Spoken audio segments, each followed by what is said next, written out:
कभी सोचा है कि एक ऐसा पल आ सकता है जब पूरा ब्रह्मांड अपनी शक्ति खो दे, जब देवता भी लाचार हो जाएं और किस्मत की देवी ही गायब हो जाएं?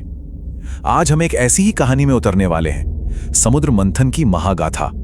ये अमरता पाने की कहानी है जहां दुश्मनों को दोस्त बनना पड़ा, लेकिन ये कहानी एक ऐसे गुमनाम हीरो की भी है जिसके बिना सब कुछ, सचमुच सब कुछ डूब जाता। एक विशाल कछुआ जो पूरे ब्रह्मांड की नींव बन गया। तो इस पूरे ब्रह्मांडीय संकट की शुरुआत कैसे हुई? किसी बड़े युद्ध से नहीं, बल्कि अहंकार के बस एक छोटे से पल से। एक ऐसा पल जिसने देवताओं के पूरे साम्राज्य को धूल में मिला दिया। हर बड़ी कहानी की तरह इसकी शुरुआत भी एक बहुत छोटी सी चीज से हुई, फूलों की एक माला। पर यह कोई ऐसी वैसी माला नहीं थी। इसे महाक्रोधी ऋषि दुर्वासा ने देवताओं के राजा इंद्र को भेंट किया था और कहते हैं कि उसमें स्वयं भाग्य बसता था। लेकिन इंद्र ने अपने अभिमान में उस दिव्य माला को अपने हाथी पर डाल दिया और उस हाथी ने उसे अपने पैरों तले कुचल दिया। बस ये अपमान देखकर ऋषि का क्रोध भड़क उठा और उनके मुंह से निकला एक ऐसा श्राप जिसने पूरे ब्रह्मांड का भविष्य ही बदल कर रख दिया। और उस श्राप का असर वो तो फौरन दिखने लगा। देवताओं की शक्ति खत्म होने लगी, उनका तेज, उनकी चमक सब फीकी पड़ गईं। और सबसे बुरा क्या हुआ? भाग्य की देवी लक्ष्मी खुद ब्रह्मांडीय महासागर में समा गईं। अब शक्तिहीन देवताओं को देखकर उनके पुराने दुश्मन असुरों ने मौका दिखा और पूरे ब्रह्मांड पर कब्जा कर लिया। तो अब जब सब कुछ लुट चुका था, देवता हताश होकर सृष्टि के पालनहार भगवान विष्णु की शरण में पहुंचे। और भगवान विष्णु ने जो रास्ता दिखाया, वो किसी ने सपने में भी नहीं सोचा होगा। एक ऐसी योजना जिसमें अपने सबसे बड़े दुश्मन से ही हाथ मिलाना था। प्लान ये था कि असुरों को अमरता के अमृत का लालच देकर साथ लाया जाए। देखिए, ये एक जरूरी धोखा था, क्योंकि जिस विशाल दूध के सागर को मथना था, उसे देवता अपनी खोई हुई शक्ति से अकेले तो मथ ही नहीं सकते थे। अब इस जबरदस्त काम के लिए सामान भी तो वैसा ही चाहिए था, है ना?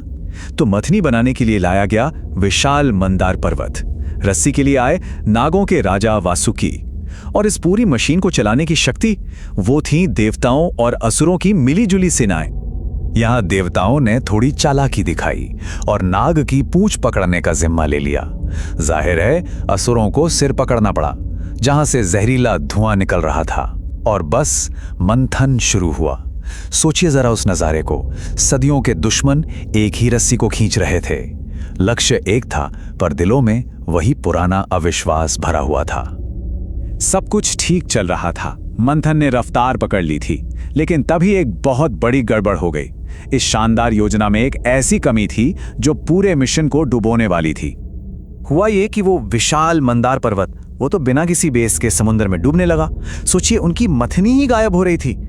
ऐसा लगा जैसे अमरता पाने की सारी उम्मीदें उसी सागर के गहराइयों में हमेशा के लिए दफन हो रही थी। इस निराशा के पल में जब सब कुछ खत्म होता दिख रहा था, बस एक ही सवाल था, बिना नींव के सागर मंथन हो तो हो कैसे? अब तो किसी दिव्य हस्तक्षेप की ही आखिरी उम्मीद बची थी। और ठीक इसी पल जब सारी उम्मीदें खत्म हो चुकी थीं, तब भगवान विष्णु ने अपना दूसरा अवतार लिया।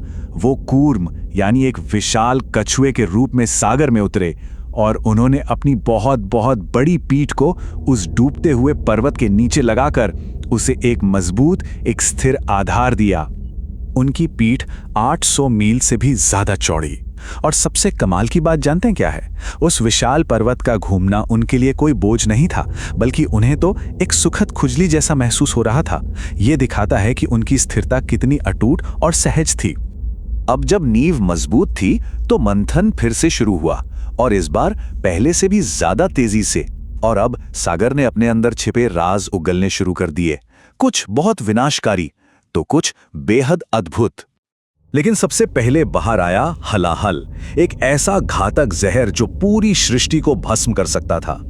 जब सब डरकर पीछे हट गए, तब भगवान शिव आगे आए और उन्होंने उस विष को पी लिया।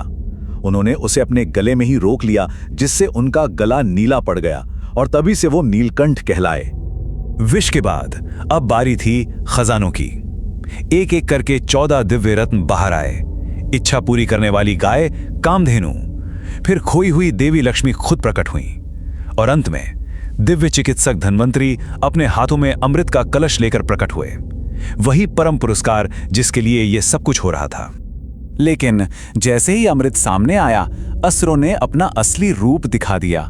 उन्होंने झपट कर वो कलश छीना और भाग खड़े हुए। देवताओं के साथ किया गया समझौता एक पल में टूट गया।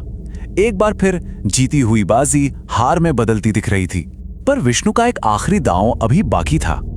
तब भगवान विष्णु ने रूप लिया मोहिनी का, एक ऐसी स्त्री जिसका सौंदर्य अलौकिक था। असुर उसकी सुंदरता में ऐसे खो गए कि अमृत बांटने का काम भी उसी को सौंप दिया। बस मोहिनी ने अपनी चतुराई से सारा का सारा अमृत देवताओं को पिला दिया और असुर बस उसे देखते ही रह गए। इस तरह आखिरी जीत बल से नहीं बल्कि बुद्धि से मिली। वैसे इसी धोखे के बीच एक और दिलचस्प कहानी छुपी है। राहु नाम का एक असुर देवता का भेष बदलकर अमृत पीने में कामयाब हो गया, लेकिन सूर्य और चंद्रदेव ने उसे पहचान लिया। इससे पहले कि अमृत गले से नीचे उतरता, विष्णु ने उसका सिर काट दिया, पर सिर तो अमर हो चुका था। मान्यता है कि वही अमर सिर आज भी बदला लेने के लिए आसमान में सूर्य और चंद्रमा का पीछा करता है, और जब उन्हें पकड़ लेता है तो ग्रहण लगता है। लेकिन ये कहानी सिर्फ देवताओं और असुरों की नहीं है, ये इससे कहीं ज्यादा गहरी है। असल में ये उस आध्यात्मिक यात्रा का प्रतीक है जो हर इंसान अपने अंदर करता है। सोचकर देखिए, ये जो देव और असुर हैं, ये हमारे अंदर की अच्छाई और बुराई ही तो हैं। दूध का वो सागर हमारा अवचेतन मन है, और आत्मज्ञान रूपी अमृत पाने के लिए हमें भी अपने मन और अपनी चेतना का मंथन करना ही पड़ता है। और इस पूरी कहानी का जो असली गुमनाम हीरो है वो है कूर्म अवतार। ये अवतार हमें सिखाता है कि असली ताकत हमेशा कुछ करने में नहीं होती। कभी कभी सबसे बड़ी ताकत होती है स्थिरता में, धैर्य में और उस शांत शक्ति में जो हर मुश्किल को सहने का आधार देती है। तो ये कहानी हमें एक बहुत गहरा सवाल सोचने पर मजबूर करती है।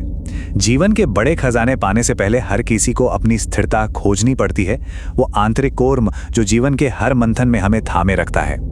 सवाल ये है कि वो अटूट नींव क्या है जिस पर भरोसा किया जा सके।